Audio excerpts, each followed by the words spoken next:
Hi guys, welcome back to my channel. My name is Kseniya and I make videos for people who like myself are going through the family immigration process. I'm not an immigration attorney. My videos are based on publicly available information, my own experience, and the experience of my subscribers. And the purpose of my channel is to give you guys the confidence to go through this process completely on your own. In today's video, I am making an updated, detailed guide for the form I-130A. In the first part of this video, I will mention some important things you need to keep in mind about this form, and then I will move on to the step-by-step guide on how to complete this form. First and foremost, the form I-130A is called Supplemental Information for Spouse Beneficiary. Some people are wondering who exactly is the spouse beneficiary, and the spouse beneficiary is the spouse for whom you are petitioning. So the spouse who will be immigrating to the United States. This form must be submitted together with the form I-130 if you are petitioning for your spouse. If the petitioner is petitioning any other relative, such as their child, their parents, maybe their brother or sister, they do not need to fill out this form. However, if the petitioner is petitioning their spouse, then they will have to include the form I-130A. There are no exceptions. Because the form I-130A is an attachment for the form I-130, it doesn't have its own USCIS page. Instead, you can find it on the USCIS page dedicated to the I-130 form petition for alien relative. If you scroll down on this page, under the forms and document downloads, you will be able to find the form I-130A right here, which you can download to your computer or fill it out directly in the internet browser. If you are filing your form I-130 by mail, then you will also need to fill out this form, print it out, and include it with your form I-130 in the same packet. If, however, you are submitting the form I-130 online, as you will see on the screen, the form I-130A also needs to be filled out and uploaded in the evidence section of the online form I-130. As you can see, there is a specific part of the evidence section where you will need to upload this form. The next very frequently asked question I have is, how does my spouse, for whom I'm petitioning, sign this form if they are living overseas? Well, if you carefully look at the box at the top of the first page of this form, you will see that if the spouse beneficiary resides overseas, they still must complete this form, but they do not need to sign it. The current expiration date for this form is July 31st, 2024. If this is still the version that is available on the USCIS site, then this is the version that you need to use, even if it is past its expiration date. However, before you send off your packet, please double check that USCIS has not yet updated the form to a newer version. And finally, if there are sections of this form which you are unable to fill in on your computer while typing, you can also go back and write in any of that information using a black ink pen. All right, so let's get started. If you're filling out this form by yourself, you will start here where it says start here, part 1. This form is entirely all about the spouse who will be immigrating to the United States. So first, you will need to provide the alien registration number, which is also known as an alien number. If you do not yet have an alien number, you can leave this area blank. If, however, the spouse that is immigrating to the United States has received an A number before, maybe from a previous case, maybe, for example, from an asylum case or something like that, then you can, by all means, include it here. Next, USCIS account number. This is only an account number that people receive if they have ever filed any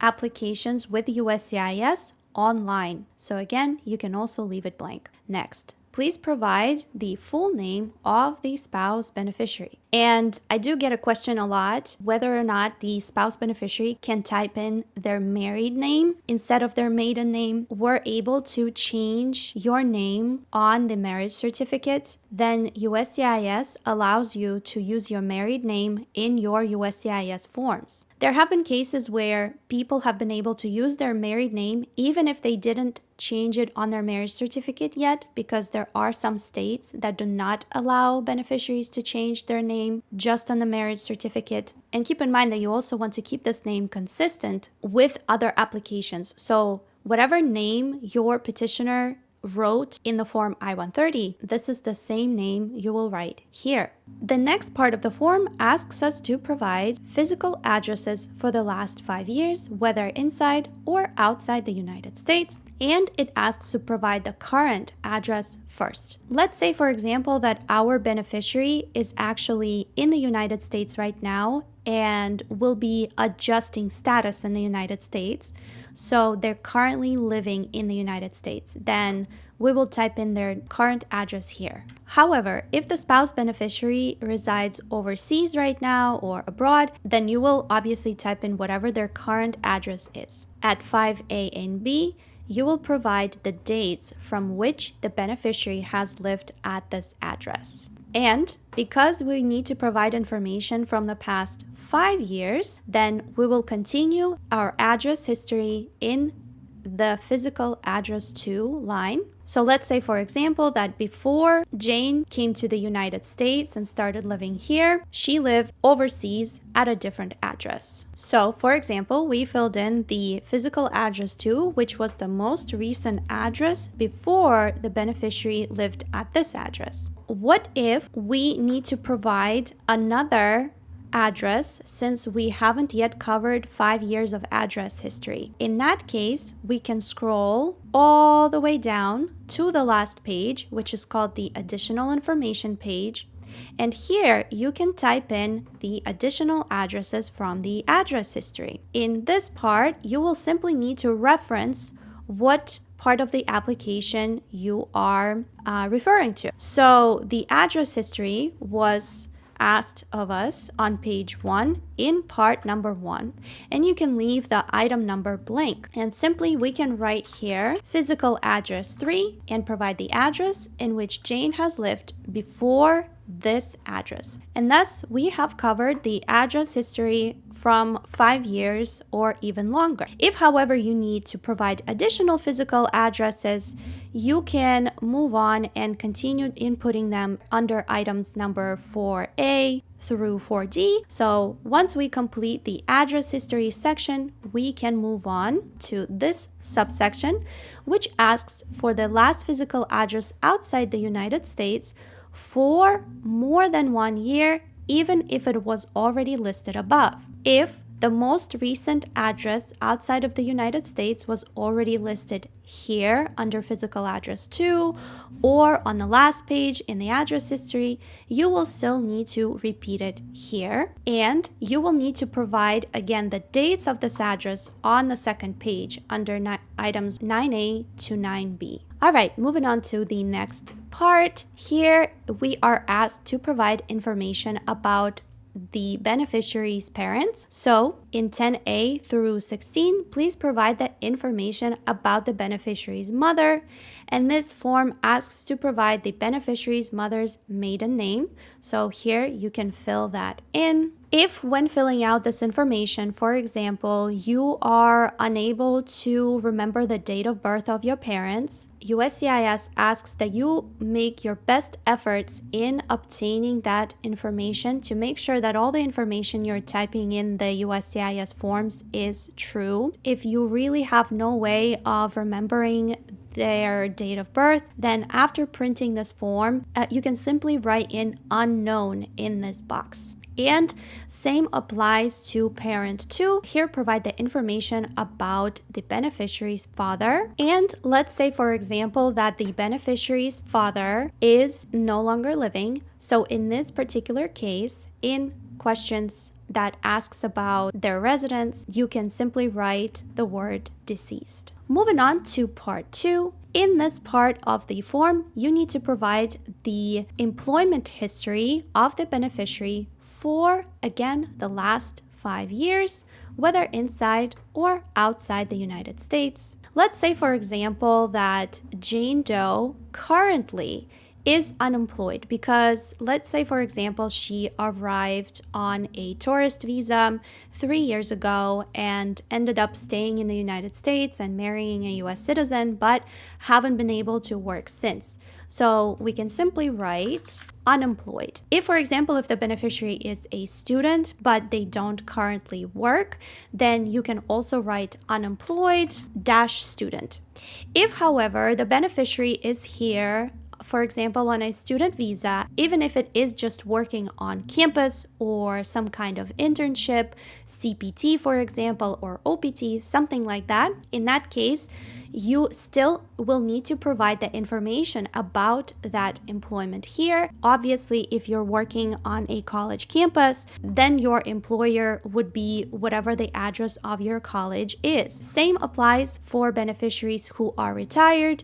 You can also write, for example, unemployed retired. And if you choose to do that, you can also include the date from which you have been unemployed or whatever your current actual position, work, occupation is. In our case, for example, Jane Doe entered the United States on a tourist visa 3 years ago and hasn't worked since. However, now we will need to provide the history of her employment for the past 5 years.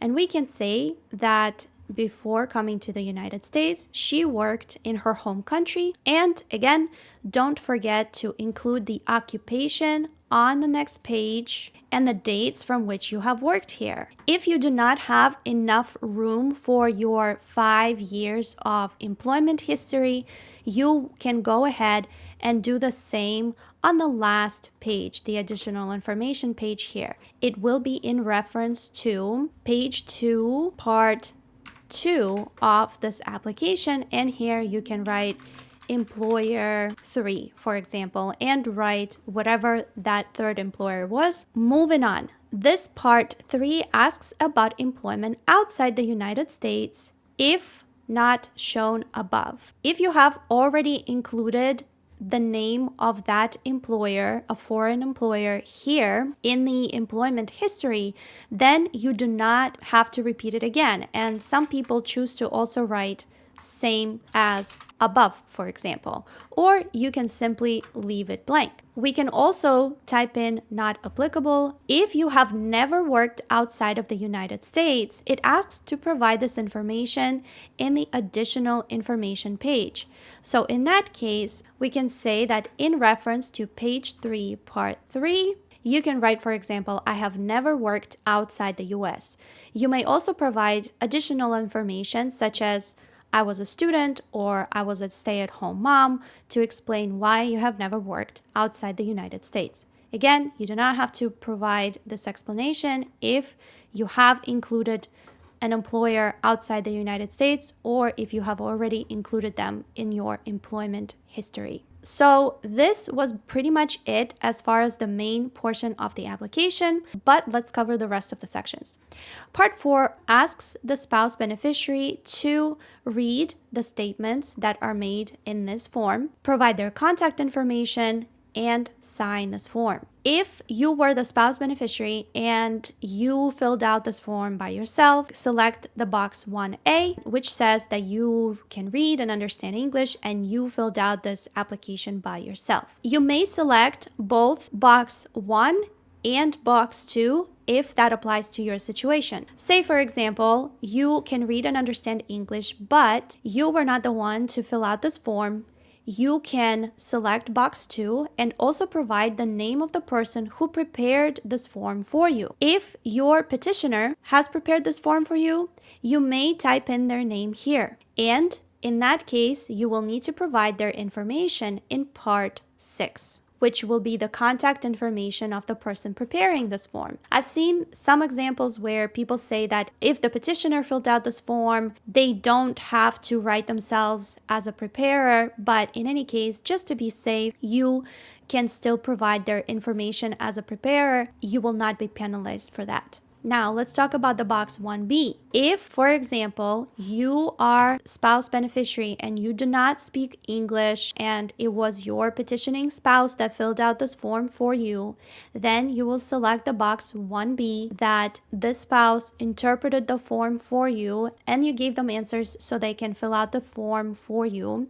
Then you will need to write here that the interpreter named in part 5 read every question and instruction to you in whatever your native language was. So let's say, for example, Jane Doe's petitioning spouse filled out this form for her because Jane Doe does not speak or understand English, and her spouse translated from Russian to English, and the petitioner also prepared this form for her. Then we can select both of these boxes and provide John Doe's information in the interpreter section as well. You can provide John Doe's information as both the interpreter and the preparer. I hope that made sense, but please don't forget that if you filled out the information for your spouse beneficiary as an interpreter or preparer, you will need to fill out the information in parts 5 and 6 and also sign this form. And finally, you will need to provide the spouse beneficiary's contact information. You will be asked to provide the signature of the spouse beneficiary, but again, as we discussed earlier, if the spouse beneficiary resides in another country, then they do not need to sign this form. This brings us to the end of this form. I hope that you found this video useful. I hope that it answered most of the questions that you have. If you have any additional questions, feel free to leave them in the comments below, and I hope to see you guys in my next videos. Bye!